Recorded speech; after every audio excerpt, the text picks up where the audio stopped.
Bonjour à tous, voici un nouveau jour que le Seigneur nous donne encore de vous rencontrer. Vous qui êtes avec nous et ceux qui sont avec nous sur le réseau, nous sommes très fiers et très heureux de vous voir encore ce matin en vue de commencer notre culte de ce matin. Nous allons prier. Père de Jésus notre Seigneur, nous voici ce matin venir conformément, Seigneur, à ta volonté. Toi qui veux que les frères demeurent ensemble pour que tu leur envoies ta bénédiction, nous voici, Seigneur, sur ce réseau et en ce lieu pour honorer Jésus-Christ de Nazareth. Que son règne vienne, que sa volonté soit faite ce matin. Merci Saint-Esprit de nous aider à connaître ta volonté en vue de la transmettre pour que les gens vivent conformément à ce que tu les as planifiés. Sois avec nous au début jusqu'à la fin de ce culte. Au nom de Jésus-Christ, nous t'avons ainsi prié. Je bénis le Seigneur d'être là et je vous salue tous encore au nom de Jésus-Christ. C'est comme je disais, c'est un privilège et une joie et une grande responsabilité. Nous avons commencé depuis cette année de parler un nouveau départ. Dans mon esprit, ceci brûle de dire qu'il y a plusieurs qui ont fait une expérience avec Dieu. Malheureusement, ils ont rencontré certains obstacles, certaines déceptions et ils ont été découragés. Cette année, nous promettons et nous soutenons tous ceux-là qui avaient commencé la foi, mais à un certain moment, dans une certaine mesure, quelque chose n'a pas marché. Nous voulons te dire, tu as encore de la valeur devant le Seigneur. Dieu tient compte de toi. Et c'est ainsi, nous avons dit, un nouveau départ pour une vie meilleure avec le Seigneur Jésus-Christ. Dieu nous a parlé sur la nouvelle dimension que nous devons découvrir cette année. Peut-être que tu n'as jamais fait cette expérience. Nous vous encourageons de revenir au Seigneur et comprendre qu'est-ce qu'il a planifié pour vous. Ce matin, notre sujet sera le chemin de la grandeur avec Christ. Le chemin de la grandeur avec Christ. En effet, chacun de nous est vraiment excité et tellement encouragé quand on veut lui dire cette position d'élévation est pour vous. Si on lui promet une élévation, une promotion par exemple au boulot, ce jour-là c'est une journée de la célébration. Disait quelqu'un, même quand on nomme les ministres, il y a une grande fête parce que cette grandeur va rencontrer leur joie. Aujourd'hui, nous voulons parler le chemin de la grandeur avec Christ. Comment est-ce que le Seigneur élève quelqu'un pour l'établir parmi les grands conformément aux Écritures? Oh, j'ai encore envie de dire, Seigneur, je te bénis de nous faire connaître le chemin de la grandeur. Comme toi, Jésus-Christ, tu es venu sur la terre comme un homme, alors que tu étais Dieu dans ta nature. Tu t'es abaissé et voici, le Seigneur t'a souverainement élevé. Seigneur, apprends-nous ce chemin de la grandeur, afin de vivre pleinement ta grâce et tes faveurs. Au nom de Jésus-Christ, notre Seigneur et Sauveur. Je bénis Dieu pour ce jour qui m'excite de commencer ce jour en parlant de le chemin de la grandeur. Je vais lire dans Psaume 110. Psaume 110, le verset 7. Qu'est-ce que notre prophète nous dit? David, Psaume de David, le verset 7, il dit, il boit au torrent pendant la marche, c'est pourquoi il relève la tête. Il boit au torrent pendant la marche, c'est pourquoi il relève la tête. Relever la tête, c'est ce que nous appelons l'élévation de Dieu ou les chemins de la grandeur. Quand quelqu'un a une tête basse, il est bien connu qu'il est down, les choses ne marchent pas, ce qu'il attendait n'est pas arrivé. Celui qui élève, celui qui relève la tête est celui que Dieu rend gloire. Et celui que Dieu élève à la grandeur. Le chemin de la grandeur avec Christ. C'est mon désir que cette année, chacun découvre quelque chose qu'il n'a jamais connu. Et qu'il traverse ce chemin de la grandeur. Mais écoutez ce que David dit clairement. Le chemin de la grandeur, pour celui qui relève la tête, il doit boire à la source d'eau vive. Pendant la marche, pendant notre séjour sur la terre, si tu ne bois pas au torrent pendant la marche, tu seras épuisé. Et la grandeur de Dieu ne sera jamais sur ta rencontre. Mais nous allons apprendre ce matin. Quel est ce chemin? Qu'est-ce que je dois faire? Commençons d'abord par définir qu'est-ce qu'est d'abord la grandeur de Dieu. Quand nous lisons dans les Écritures, nous comprenons que réellement la volonté de Dieu est de rendre l'homme grand. Parce que dans l'initiative, dans la pensée de Dieu, il n'a pas créé l'homme de vivre comme un esclave. L'esclavage est venu comme conséquence du péché, mais la nature que Dieu a créé l'homme, c'est la nature de la grandeur. Alléluia. Car la Bible déclare, faisons l'homme à notre image. C'est l'image de la grandeur de Dieu qui est en nous, que nous devons vivre avec dans ce monde. Mais hélas, nos contrastes, notre désobéissance nous a ramenés plus bas, et que la bassesse nous a complètement envahis et que nous ne sentons plus la joie de Christ. C'est là où je disais, plusieurs ont perdu le goût du Seigneur parce qu'ils se sont rendus plus bas. Vous savez, même quand la Bible parle, tomber dans le péché. Pourquoi on tombe? Parce que quand tu connais Jésus, quand tu es en communion avec le Seigneur Jésus, plus tu avances avec lui, plus tu t'élèves spirituellement sans te rendre compte. Jusqu'à atteindre ce niveau que Dieu nous a destinés.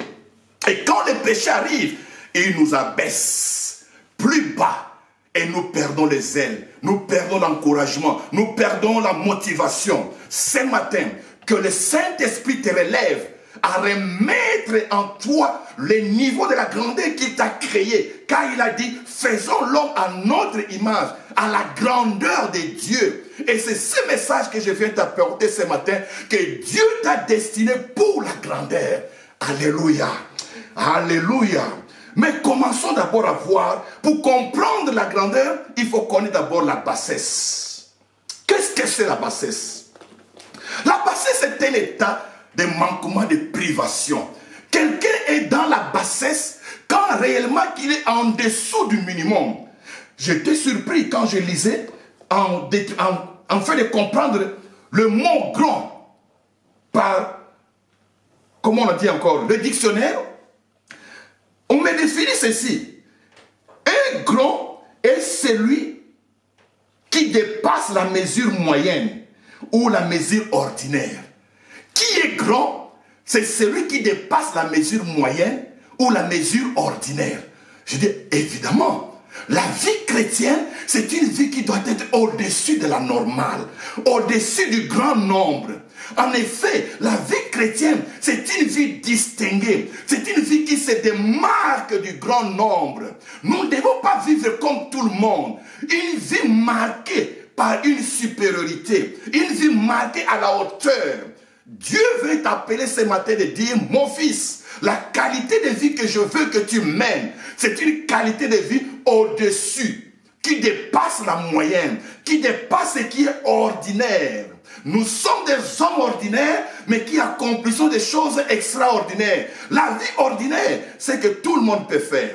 Mais la vie chrétienne est spéciale parce que le Saint-Esprit venant en vous, avec la grâce de Dieu, peut vous faire montrer des choses que tu ne pouvais pas expliquer dans la vie naturelle. La vie en Christ est une vie de la grandeur, qui vit au-dessus de la moyenne. Mais qu'est-ce que c'est la bassesse? Comme je disais encore tantôt, la bassesse c'est cet état de privation. Cet état que l'homme n'arrive pas à satisfaire ses besoins, tant spirituels, physiques, moraux, conjugal et consort. Je suis dans la bassesse, c'est dans le tourment. Je suis dans la bassesse, c'est dans la dépression. Je suis dans la bassesse, c'est parce que mes besoins ne sont pas rencontrés. Il y a des serviteurs qui ont vécu dans la bassesse. Un jour, ils ont rencontré le Messie qui les a fait entrer sur le chemin de la grandeur. Et nous allons commencer avec la première histoire de Marie, la mère de Jésus. Écoutons ce qu'elle dit dans Luc chapitre 1, le verset 48. celle qui a vécu dans la bassesse. On peut imaginer par cette exclamation, qu'est-ce qu'elle voulait nous dire de son état d'âme? Oui, des fois tu peux ne pas croire, te rendre compte que tu n'es pas la seule des fois qui vit dans la bassesse, dans la privation, dans la dépression, dans le manquement total, dans la bassesse par rapport au niveau de tout le monde. Quand tu regardes tout le monde, c'est comme si tu es vraiment en dehors de l'échelle. Luc chapitre 1er, le verset 48.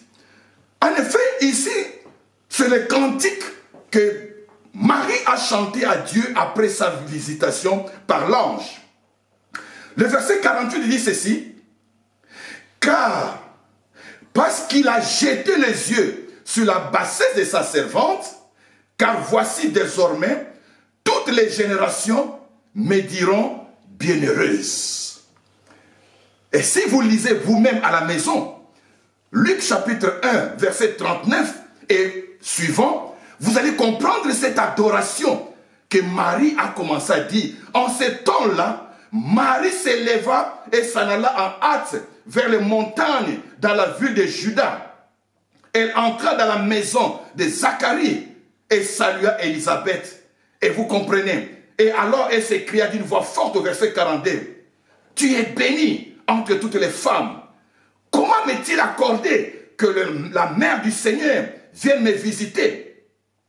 Alors le verset 45 dit, heureuse celle qui a cru, parce que les choses qui lui ont été dites de la part du Seigneur auront leur accomplissement. Et Marie dit au verset 46, mon âme exalte le Seigneur, mon esprit se réjouit en Dieu, mon sauveur, parce qu'il a jeté les yeux sur la bassesse de sa servante.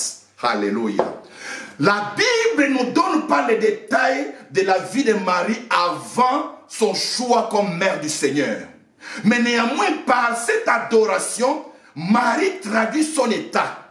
Quand il dit, je rends grâce à Dieu, de ce Dieu qui a jeté un regard sur la bassesse de sa servante. Je suppose, Marie était une famille pieuse, une famille pauvre, une famille complètement ignorée de la classe politique de ce moment-là. Elle vivait la bassesse. Peut-être la bassesse dans le tourment de la vie quotidienne, la bassesse dans la privation de la joie du célibat, car vous n'ignorez pas qu'elle était encore fiancée. Et ces fiancés, je ne sais pas pourquoi ils ne pouvaient pas se marier, peut-être à cause des conditions. Vous savez que les Juifs sont des gens conservateurs, qu'il faut répondre aux critères, payer la dot. À l'époque, la dot existait dans la loi juive, avant de prendre la femme. Elle vivait dans la bassesse. Et voici un jour, le Seigneur a décidé.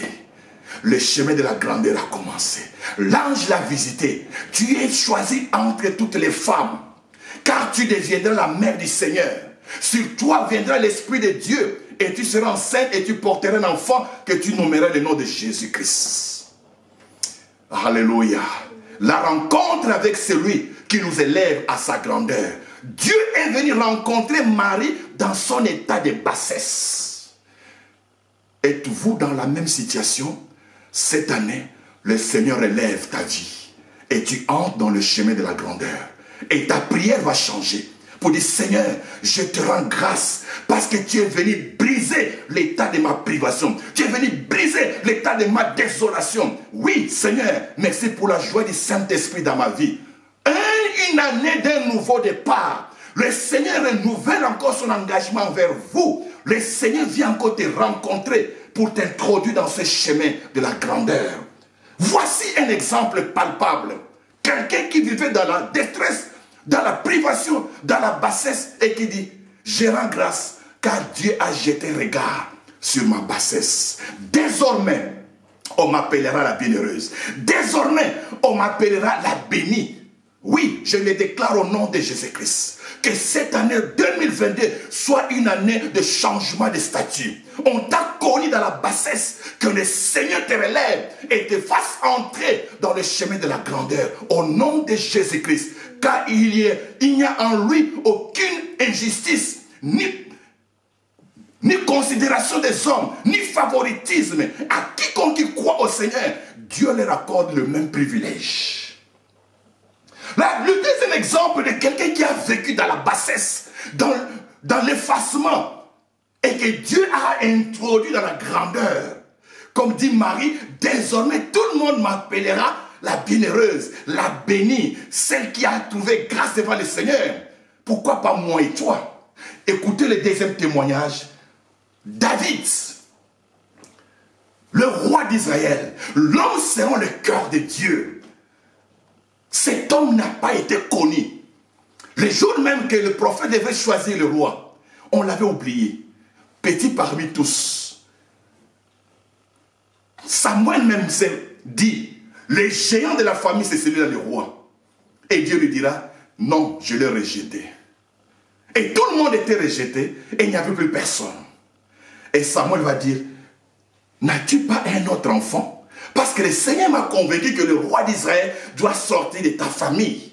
Non, je n'ai qu'un petit garçon qui est dans la forêt là-bas, en train de garder les animaux. Un homme oublié quand on fait de bonnes décisions. Cet homme oublié là, la grâce de Dieu est venue sur lui. Et c'est la personne qu'on a ramenée au pouvoir. Écoutez ce que le Seigneur dit, lui-même raconte. Dans 2 Samuel chapitre 7, oh le Seigneur, tu es capable d'effacer ma bassesse. Cette année que j'expérimente quelque chose de nouveau, un nouveau départ pour ma grandeur avec le Seigneur. 2 Samuel chapitre 7, le verset 8, la parole nous apprend les témoignages de ce que Dieu dit de David. Écoutons le verset 8. Oh Seigneur, maintenant tu diras à mon serviteur David, ainsi parle l'Éternel des armées, je t'ai pris au pâturage, derrière les brebis, pour que tu fusses chef sur mon peuple, sur Israël. J'ai été avec toi partout où tu as marché. J'ai exterminé tous tes ennemis devant toi et j'ai rendu ton nom grand. Alléluia. J'ai rendu ton nom grand comme le nom des grands qui sont sur la terre. Jesus. Dieu a rendu le nom de David grand parmi les grands de la terre. Alors, il venait d'où? Un bouvier, un berger qui gardait. Quand les gens choisissaient les rois, lui n'était même pas compté. On l'a même oublié. Comme disait Jésus-Christ, la pierre qu'on rejetait, la pierre qu'on oubliait les bâtisseurs, c'est la petite pierre qui est redevenue la principale. Aujourd'hui, tu te dis, de par ma société, de par mon rang social, de par mes études, je ne me rends pas compte comment est-ce que les choses peuvent changer. Je t'apporte le message d'espoir, d'espérance, que cette année, avec Jésus-Christ, il brisera ta bassesse et t'élèvera parmi les grands au nom de Jésus-Christ. Si Dieu l'a fait avec David, il a pris derrière le bélier, derrière le brebis, pour lui faire parmi un roi et mettre son nom parmi les grands. Pourquoi pas toi aujourd'hui? Si nous disons que c'est le même Dieu, hier, aujourd'hui, éternellement, qui est le même. Voilà l'espoir ce matin que je t'apporte pour te dire, oui, c'est encore possible. C'est encore possible. Est-ce que vous savez, il était impossible, inconcevable qu'un jour, un président de ce grand pays, de la grande puissance du monde, soit un Africain. Il était impossible. Dans un pays où le racisme, dans un pays où même la discrimination, on les combat. Mais vous savez combien ont perdu leur vie? Un jour, un certain, que vous connaissez le nom, venant d'Afrique, est devenu le président de cette grande puissance. C'est encore possible. Et je le crois, même dans notre système économique aujourd'hui, même dans notre système politique aujourd'hui, c'est encore possible que Dieu fasse de toi ce qu'il a destiné. J'aimerais que tu déclares avec moi dans ces textes, comme Dieu dit de David, le verset 9, « J'ai rendu ton nom grand comme le nom des grands qui sont sur la terre. » Mais où David venait? Derrière les brebis. Oublié. Une tâche qui n'est même pas honorable. Dieu l'a pris de là. Dieu vient te chercher là où tu es. Comme disait Marie, il a jeté un regard sur ma bassesse. Que le Seigneur jette le regard dans ton état. Que le Seigneur te relève de là où tu es et te ramène en hauteur. Afin que tu l'honores et que tu reconnaisses que Jésus-Christ est le même hier, aujourd'hui, éternellement. C'est possible que tu entres dans le chemin, que tu entres parmi les grands. Alors le Seigneur dit, celui qui boit sous les rochers, sur les torrents, pendant la marche, il relèvera la tête. Le secret, nous allons découvrir tout à l'heure. Comment devenir parmi les grands et trouver grâce devant le Seigneur pour être nommé parmi les grands. Le troisième exemple que j'ai voulu bien circonscrire ce matin, de ceux qui ont connu la bassesse, ceux qui ont connu la privation, les injures, les moqueries. Alléluia. L'exemple de Anne. Oh Jésus-Christ. Cette histoire n'est pas écrite dans la Bible pour simple information, mais pour mettre en nous la confiance en toi, que ce que tu as fait avec Anne, tu peux le faire avec moi. Écoutez ce que la Bible dit. Oh Jésus-Christ. Dans 1 Samuel, chapitre 1er, la Bible nous dit ceci.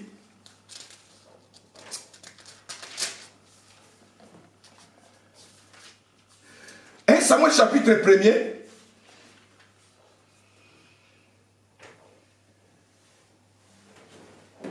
verset 5 d'abord. On commence au verset 5. Oh Seigneur, je te rends grâce. Le verset 5 dit ceci. Mais il donna à Anne une portion double, car il aimait Anne que l'Éternel avait rendue stérile.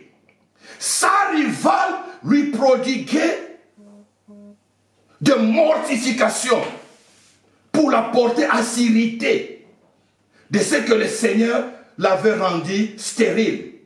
Et toutes les années, elle en était ainsi. Chaque fois que Anne montait à la maison de l'Éternel, Pénina la mortifiait de la même manière. Alors elle pleurait, elle ne mangeait point. Elle pleurait, elle ne mangeait point. Elkana, son mari, lui disait, Anne, pourquoi pleures-tu? Pourquoi ne manges-tu pas? Pourquoi ton cœur est attristé? Est-ce que je ne vaux pas plus que 10 fils? Écoutez l'amertume, la bassesse de cette dame. Mortifiée par sa rivale. Tu n'as pas d'enfant. N'envoie pas ma fille, mon fils. Et toi là, et quand est-ce qu'on verra ton enfant? Vous savez, ces dames-là qui vivent ces tourments dans notre société d'aujourd'hui. Aujourd'hui, je viens t'apporter un message. Ma soeur, si tu es dans la situation de Anne, le Seigneur te dit que cette année, avec un nouveau départ, il va briser la bassesse pour te faire entrer dans les chemins de la grandeur. Et les gens changeront de nom. Comme la Bible a dit à Marie, considérée comme la femme oubliée dans la bassesse, mais désormais, tous l'appelleront la bienheureuse, la bénie. Dieu change ton nom de la bassesse à la grandeur. De la bassesse à la grandeur au nom de Jésus-Christ. Et Anne était dans cet état-là. Mais écoutez, dans le chapitre 2, le verset 8, quand il a reçu cet enfant, Dieu l'a béni. Il est allé rendre grâce à Dieu comme Marie. Et curieusement, les paroles semblables reviennent dans l'inspiration de leurs prières. 1 Samuel chapitre 2, verset 8.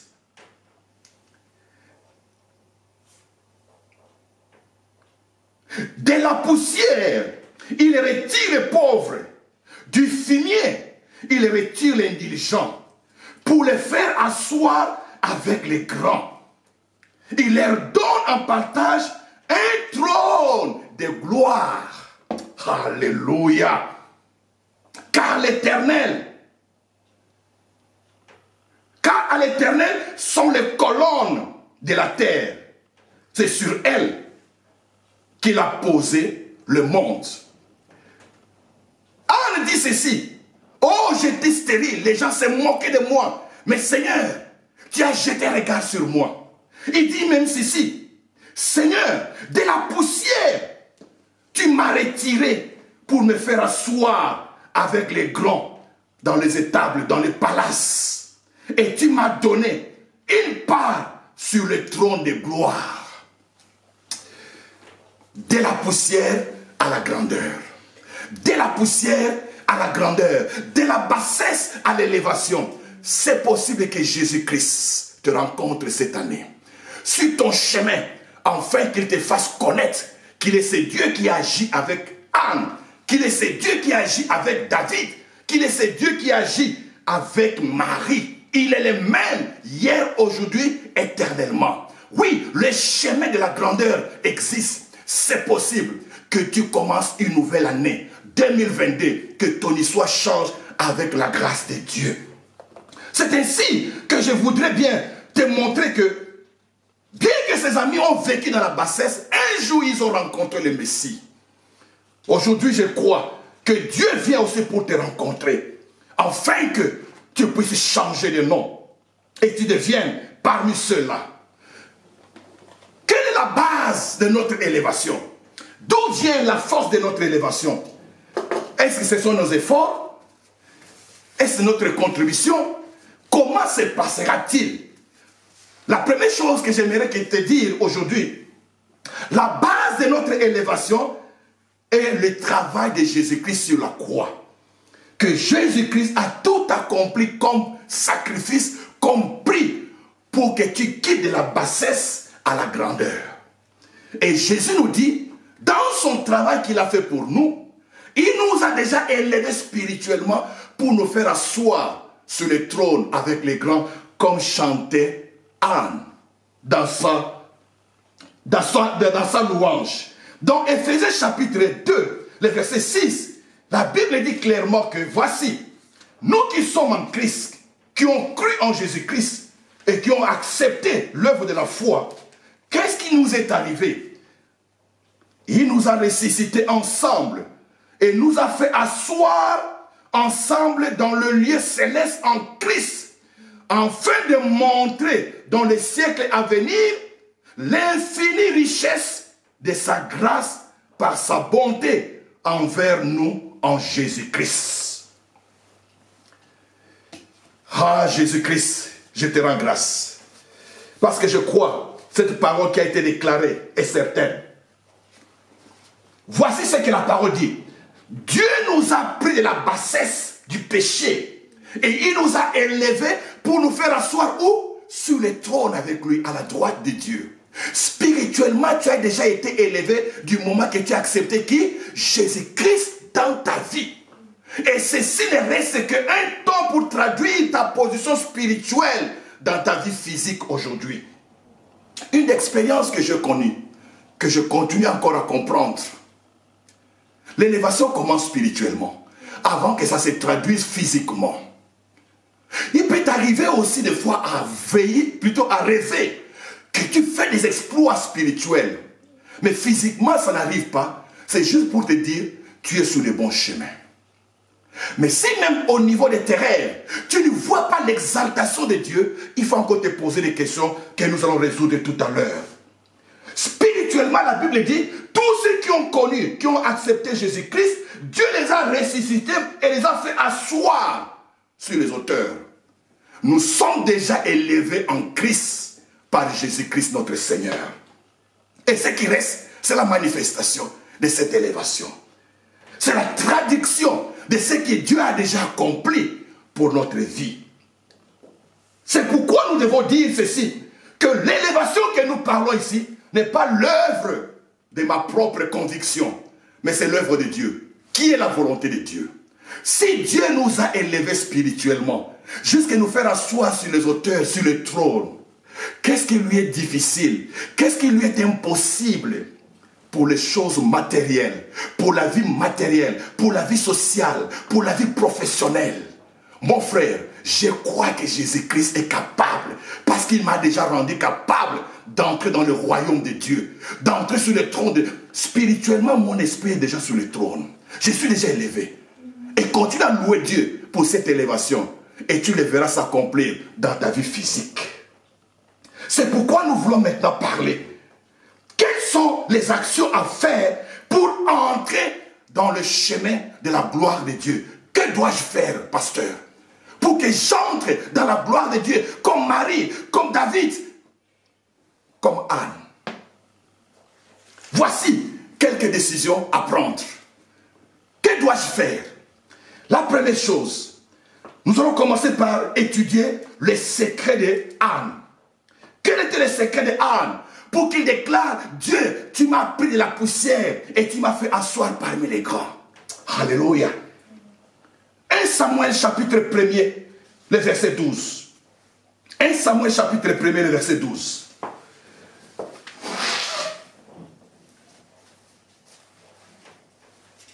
Dans 1 Samuel chapitre 1er, le verset 12, écoutez ce que disent les Écritures.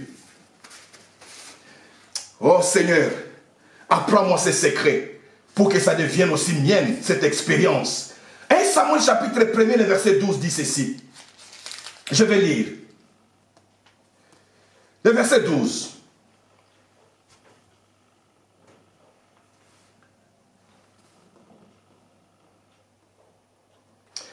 Comme elle restait longtemps en prière devant le Seigneur, Élie observa sa bouche. Anne parlait dans son cœur et ne faisait que remuer les lèvres. Mais on n'entendait pas sa voix. Élie pensait qu'elle était ivre. Et il lui dit, jusqu'à quand seras-tu dans l'ivresse? Fais passer ton ivresse. Anne répondit, non, mon Seigneur. Je suis une femme qui souffre dans son cœur. Je n'ai ni bu du vin, ni de boissons enivrantes, mais je répands mon cœur devant le Seigneur. Ne prends pas ta servante pour une personne pervertie, moins sérieuse. Car c'est l'excès de ma douleur et le chagrin qui m'ont fait parler jusqu'à présent. Quel est le secret ou le chemin de la gloire? Le verset 12 dit, Anne restait longtemps en prière devant le Seigneur. Mes amis, vous pouvez imaginer, envier quelqu'un de ce qu'il est aujourd'hui, mais vous ne savez pas les sacrifices qu'il paye, qu'il a payé pour être là. La Bible dit, pour que Anne entre dans le chemin de la grandeur, qu'elle dise elle-même, Dieu, tu m'as pris de la poussière et tu m'as fait asseoir parmi les grands pour me donner un trône. Quel était son secret? Il restait longtemps dans la prière, à répandre son âme à Dieu. Répandre son âme à Dieu. Répandre son cœur à Dieu dans la prière. Ça, c'est la première chose. Si réellement tu as l'amertume dans ton cœur, ça ne sert à rien d'aller se plaindre de partout. Prends un engagement de rester longtemps dans la prière. Chante, loue le Seigneur, parle à ton Dieu. Ça, c'est par où passe le chemin de la grandeur. Et Dieu l'a accompli avec Anne. Décidez de rester longtemps dans la prière. Prépare l'homme à la grandeur. Il n'y a personne qui me dira aujourd'hui, tant pour le ministère spirituel que pour le ministère physique, que nous pouvons dire de la vie sociale, arriver à la grandeur, s'il n'y a pas un sacrifice, on doit se redire, qu'on doit connaître, savoir d'où vient cette grandeur. Toute grandeur se prépare, il y a un prix à payer, et le prix que Dieu nous donne aujourd'hui, la prière. Rester longtemps, répandre ton âme devant le Seigneur, pour que le Seigneur relève ta vie. Et je le crois, il est resté fidèle. Ceci te préparera déjà à la grandeur. Le deuxième conseil, comment entrer sur les chemins de la grandeur? Comment être parmi les grands? La Bible dit, reste fidèle à Dieu pendant tes tourments. pendant tes détresses. Reste fidèle à Dieu. Ne donne pas gloire à l'ennemi. Continue à bénir et obéir à Dieu pendant que tu vis dans la détresse, dans cette privation. Et nous avons vu au verset 16, Anne dit ceci au prophète: ne prends pas ta servante pour une femme légère. Êtes-vous légère? Êtes-vous léger dans votre caractère, dans vos habitudes, que vous permettez n'importe quoi parce que vous êtes dans le malheur, parce que vous êtes dans la souffrance? Elle dit: ne prends pas ta servante pour une femme pervertie. C'est la douleur du cœur. Je n'ai jamais pris du vin. Quel est ton caractère dans ta souffrance? On dit au prophète: reste fidèle. Si tu restes fidèle à Dieu, pendant que tu es dans cet état-là, le Seigneur te promet que tu es déjà dans le chemin de la grandeur. Le troisième conseil que nous pouvons donner: comment entrer dans le chemin de la grandeur? Sache-le. La grandeur entre sur les chemins de la souffrance et du sacrifice avant d'arriver à l'élévation. Ce que nous sommes aujourd'hui, ce que nous faisons aujourd'hui, non des résultats de privation, de sacrifice, produira le résultat. Sachez-le, la grandeur passe par les sacrifices, par la souffrance. Vous savez qu'aujourd'hui, beaucoup peuvent se dire: oh, je bénis Dieu du parcours du pasteur Faka, du papa Faka. Mais vous ne savez pas son itinéraire. Quelles sont les privations, quelles sont les douleurs auxquelles il a subi. Il a gardé la fidélité au Seigneur. Un jour, je me souviens encore étudiant, les étudiants devraient confisquer des bus pour aller à l'université gratuitement. Et en cours de route, on l'a vu. Camarade, oh, viens monter. Ma conscience me dit que ce qu'on a fait n'était pas bon. Parce que c'était des bus des privés, des particuliers. Ce n'était pas pour le gouvernement. Et à la fin de la journée, on ne payait même pas à ses propriétaires. J'ai dit non, je vais marcher à pied. Parce que je n'ai pas les tickets à payer. J'ai gardé ma fidélité dans cette souffrance. Aujourd'hui, je n'en ai pas à regretter. Il est arrivé même à votre bien-aimé, à cause de la douleur, de la souffrance, une seule chemise qu'il pouvait laver le matin, laver le soir, porter le matin. Et à force de prendre le bus, le transport en commun, avec combien les gens sont confinés, avec la transpiration, cette chemise doit être lavée chaque jour. Un jour, pour chercher que ça puisse se sécher plus vite, on l'a basculé. Et vous savez, quand vous faites comme ça, et voilà, l'habit était déjà fatigué et ça s'est déchiré au milieu. Cette nuit-là, je n'avais même pas des aiguilles pour coudre ça. J'ai simplement pris un par-dessus et je suis allé à l'école. Et quand on s'est précipité pour prendre le bus, je me suis précipité aussi comme tout petit garçon qui doit entrer dans le bus. Et une maman a vu ma chemise déchirée. Oh papa, au passolé là-bas, ton habit est déchiré. Papa, maman, ça n'était pas déchiré à cause de ça. Et ce jour-là, j'ai dit au Seigneur, écoute encore combien je suis ridiculisé. Dieu de grâce, je resterai fidèle à toi. Une fois encore, je veux vous dire, des fois quand on voit quelqu'un dans l'église sans savoir qu'est-ce qu'il traverse.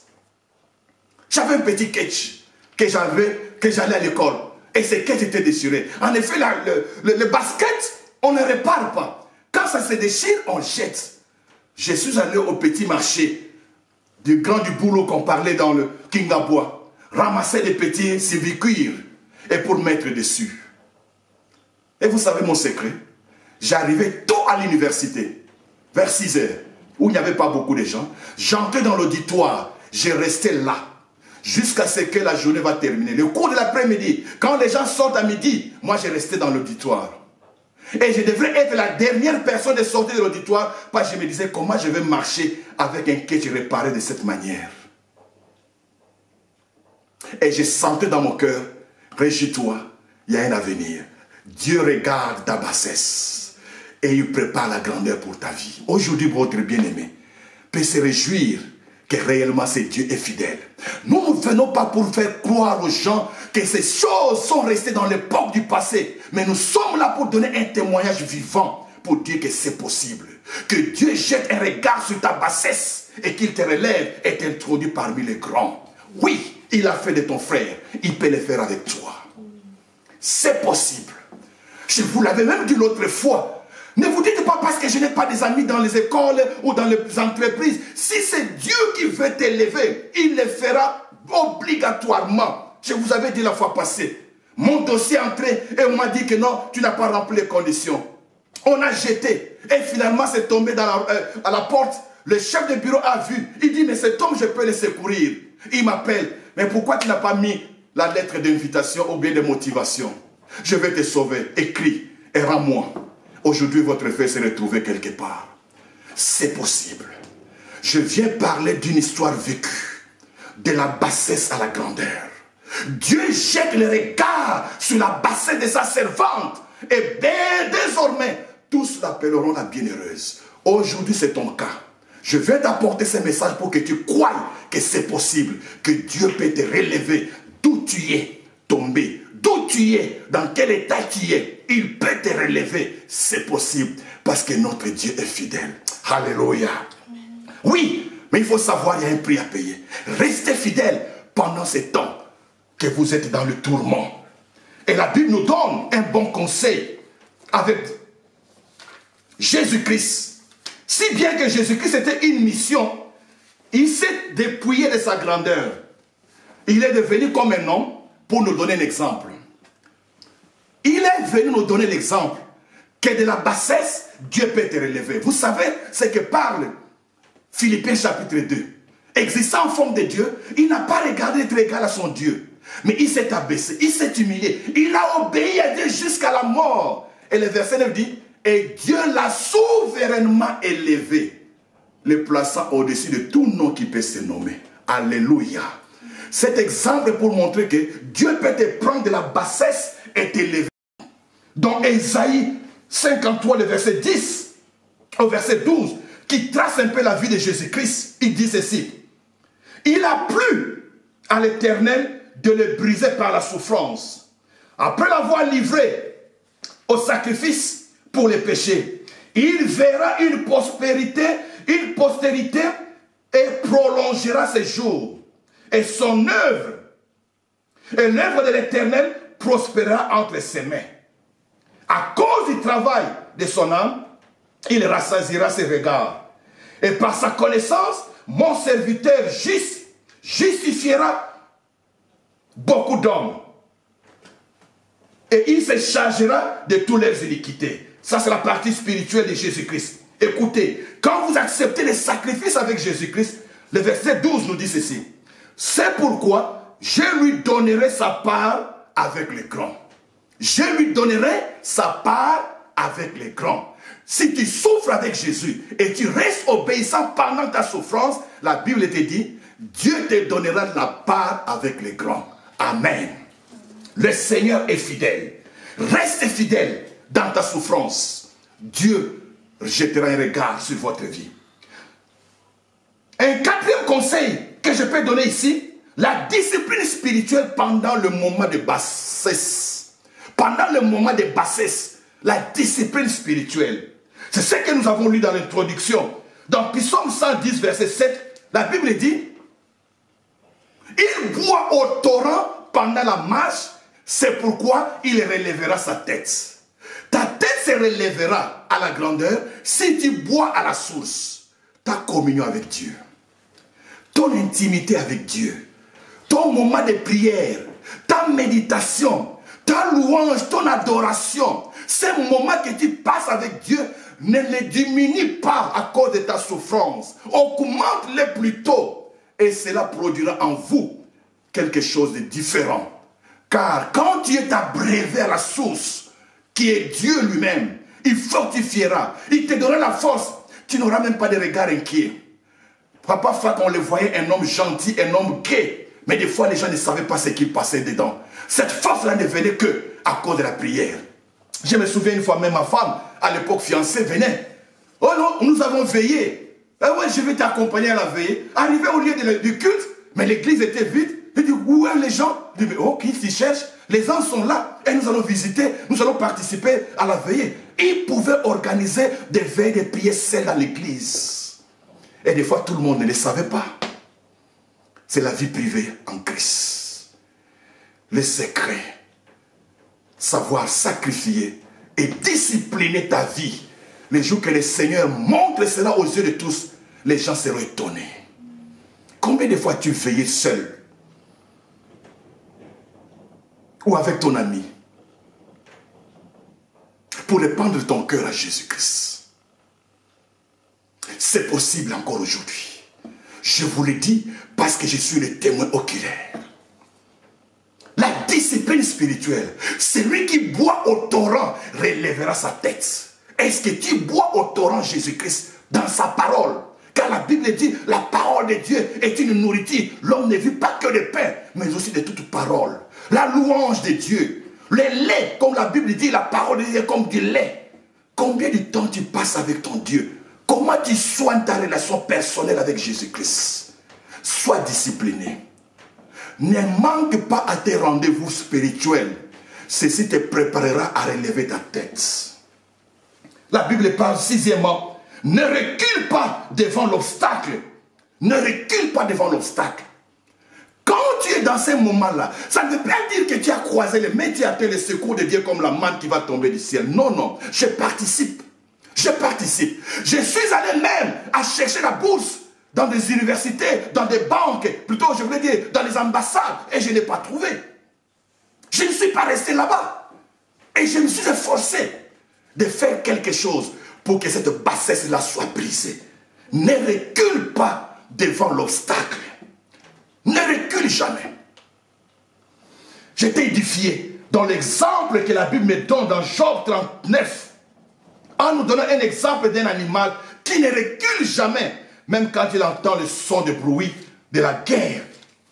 Job 39, je me disais, mais si Dieu a fait ses caractères, a mis ses caractères dans un animal, a forcerie moi, son humain, créé à son image. Job 39, verset 24. Écoutez ce que la parole dit. Que Dieu rappelle à Job pour lui montrer qu'il était limité. Dieu était celui qui était plus grand. Écoutez. Job 39, verset 24. Il creuse le sol et se réjouit de sa force. Il se lance au-devant des armes. Il se rit de la crainte. Il n'a pas peur. Il ne recule pas en face de l'épée.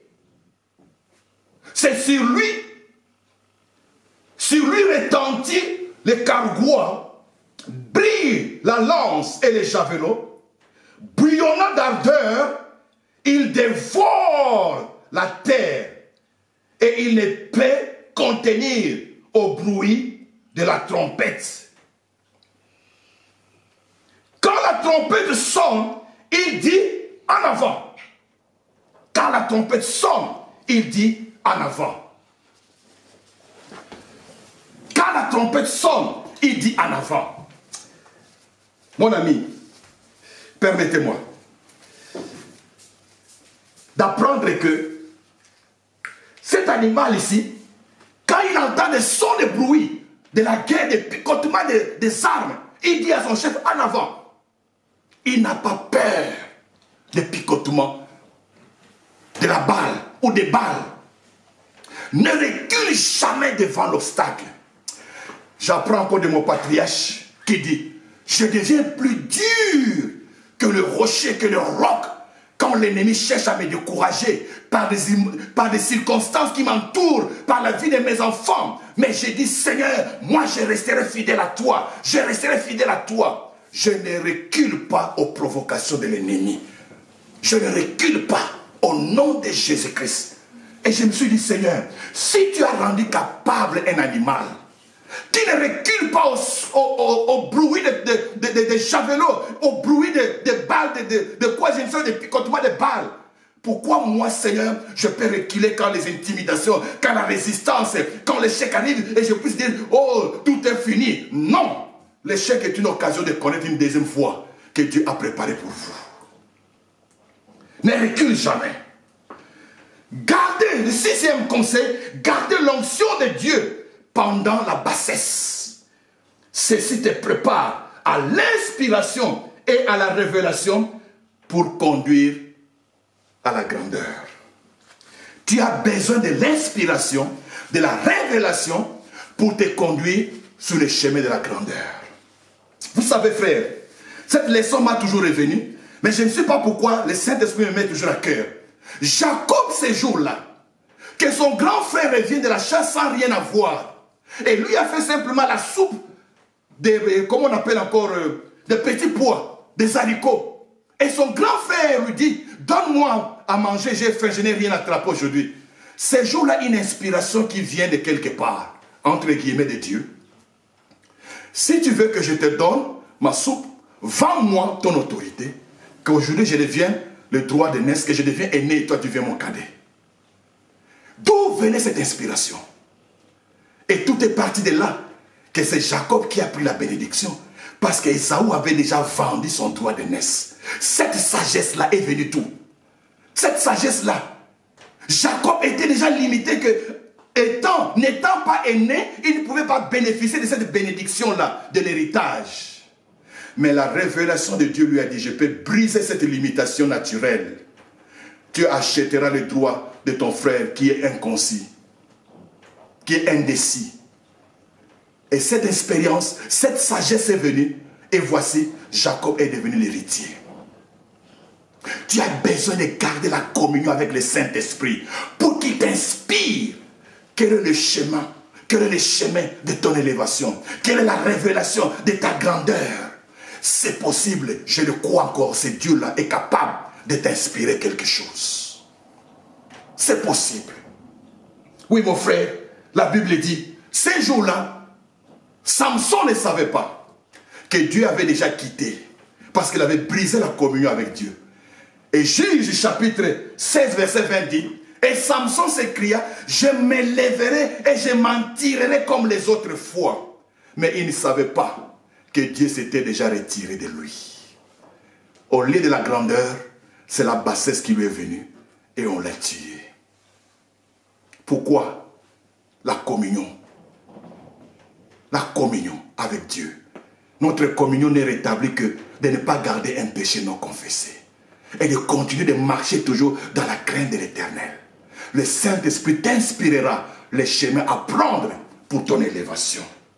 Oui, c'est là où je vais terminer. Pour dire que la grandeur des foi ne fonctionne pas par l'imitation. Vous savez, aujourd'hui, je peux faire comme les autres. Ça peut ou ne pas marcher. Mais des fois, l'imitation n'est pas la solution pour faire comme l'autre. Car à chacun est la mesure de sa révélation personnelle. Vous savez, quand je faisais quelque chose, Dieu m'inspirait ce que je devais faire. Et il y avait un état spirituel qui m'accompagnait. Si tu fais comme moi, sans cette inspiration spirituelle, je ne pense pas que nous aurons le même résultat. Écoutez ce que la Bible dit clairement. Des fois, l'imitation n'est pas la solution de ton élévation.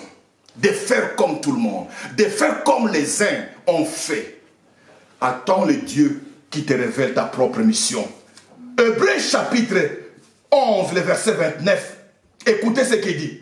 C'est par la foi qu'ils traversèrent la mer Rouge comme en un lieu sec, tandis que les Égyptiens qui en firent la tentative furent tous engloutis.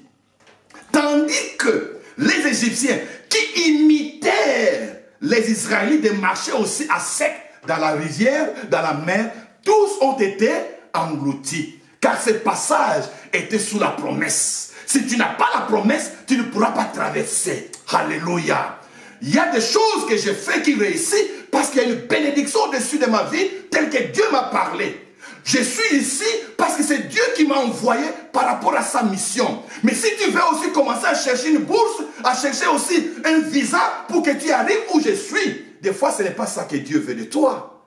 Quand tu vas essayer, et tu vas te rencontrer dans une pierre. Mais pourquoi chez moi ça n'a pas réussi? Lui ça avait réussi. Oui, moi j'ai reçu une inspiration que Dieu m'a donnée. et que j'ai fait et ça réussit.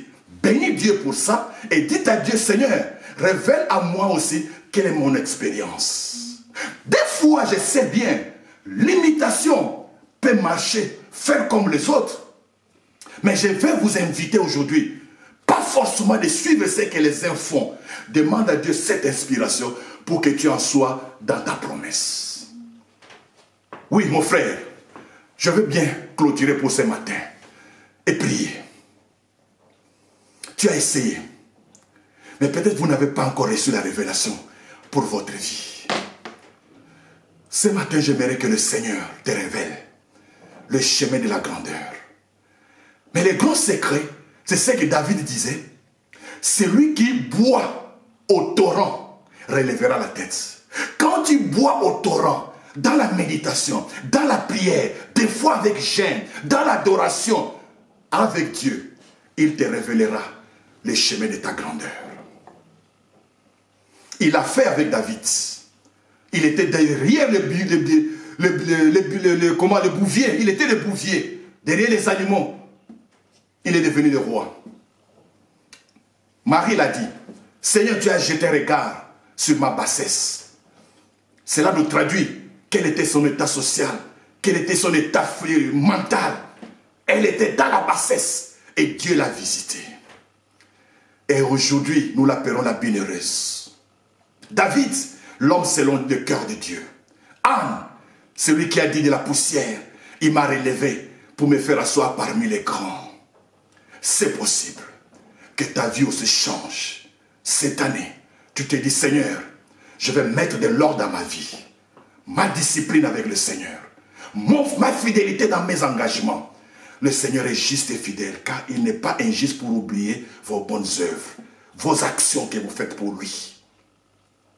Je vais prier pour dire, Seigneur, me voici, dans ma bassesse. J'aimerais que tu me gardes fidèle, Seigneur.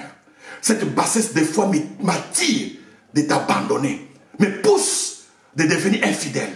Garde-moi fidèle. Père, enseigne-moi ce que je dois faire. Une chose que je dois comprendre, c'est que la Bible dit, quand la bassesse est dans la ville, le méchant marche sans frein. Je sais dans ces pays où la grandeur de Dieu était manifeste, le méchant ne pouvait pas prendre beaucoup de place. Mais d'abord, la bassesse dans ma propre vie personnelle.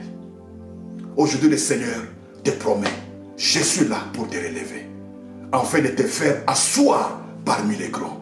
De la poussière à la grandeur, avec Jésus, c'est possible parce qu'il m'a déjà introduit dans la grandeur sur le trône de son Père, me faisant asseoir à sa droite, comme la Bible le déclare spirituellement. Je continue à bénir Dieu de cette grâce, afin qu'il le manifeste dans ma vie physique. Nous allons prier. Père de Jésus, je viens te présenter tous mes frères et sœurs qui sont avec nous et qui écoutent cette parole. Père, tu le dis, tu es le même hier, aujourd'hui, éternellement. Je te prie enfin que tu visites chacun d'eux pour qu'ils te connaissent et qu'ils publient tes jours, tes gloires, tes merveilles. Au nom de Jésus, je réclame que la bassesse soit brisée dans leur vie. Au nom de Jésus, que la légèreté de leur vie soit brisée. Oh Père, c'est toi qui pardonnes de tous nos péchés et qui nous restaure avec une nouvelle vie. Maintenant, Seigneur, avec un nouveau départ, Saint-Esprit, renouvelle-moi de rester fidèle au Père. Au nom de Jésus-Christ, Père, je conduis chacun dans ta présence, afin qu'il reçoive l'inspiration de la grandeur. Merci, parce que tu l'as fait avec Jacob. Tu le feras encore, Seigneur, avec chacun d'eux. Merci, Seigneur, de continuer cette marche avec toi. Oui, Père, merci. Comme il est écrit, à la source, nous nous ravitaillons de ton esprit, de ta présence, de ta gloire, et nous relevons la tête. Relève la tête de chacun ce matin, au nom de Jésus. Que leur vie soit un témoignage vivant, afin de témoigner ton nom, que tu es le véritable Dieu. Hier, aujourd'hui, éternellement, tu ne changes pas. Je te rends grâce, car c'est le jour qui est venu pour moi aussi de chanter. Merci Seigneur d'avoir jeté les regards sur ma bassesse. Aujourd'hui, tout le monde m'appelle le béni, le bénéré. À toi la gloire de le faire autant à tes enfants qui croient en toi aujourd'hui. Au nom de Jésus-Christ, nous t'avons ainsi prié.